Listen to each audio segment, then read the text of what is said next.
Vogliamo un futuro qui, recita lo striscione esposto sul ponte di Rialto da studenti universitari provenienti da tutto il Veneto per denunciare ancora una volta il caro affitti e tutte le altre spese che, dai libri di testo ai trasporti, rendono sempre più difficile l'esercizio di quello che dovrebbe essere il diritto allo studio. Noi vorremmo un futuro qui, vorremmo viverci, ma in queste condizioni chiaramente siamo costretti ad andare altrove. Il 65% degli studenti che non hanno beneficiato di una borsa di studio pur essendo idonei è in Veneto, 3.247 su un totale di 4.900 a livello nazionale, un primato che ha scatenato le polemiche in Consiglio regionale. La situazione a Verona è drammatica per quanto riguarda la residenzialità pubblica. Abbiamo ormai un ateneo in continua crescita con più di 30.000 studenti e solo 466 posti nelle residenze pubbliche convenzionate. E a Padova com'è la situazione? Disastrosa. Le case costano troppo, non ci sono, e quelle poche che ci sono costano tra i 400 e i 500 euro.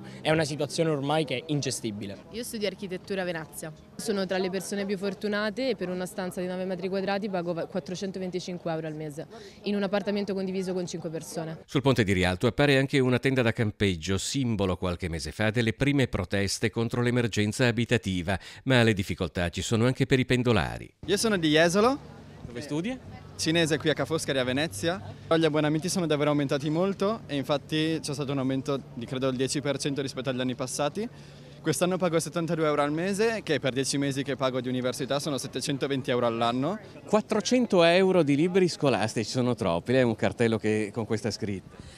Sì, spendere così tanti soldi in libri diventa difficile per la maggior parte delle famiglie, è un peso importante. Gli studenti universitari di oggi sono nati in anni in cui il nostro paese era già in crisi di nascite e, a giudicare dalle difficoltà che devono affrontare loro e le loro famiglie, appare lecito porsi qualche domanda. La maggior parte di quelli che dovevano essere i fondi del PNRR per andare a finanziare proprio la costruzione di residenze universitarie sono stati sostanzialmente dati a degli enti privati per costruire residenze universitarie private. Pagare una singola 900 euro al mese non è un servizio, è un privilegio di pochi.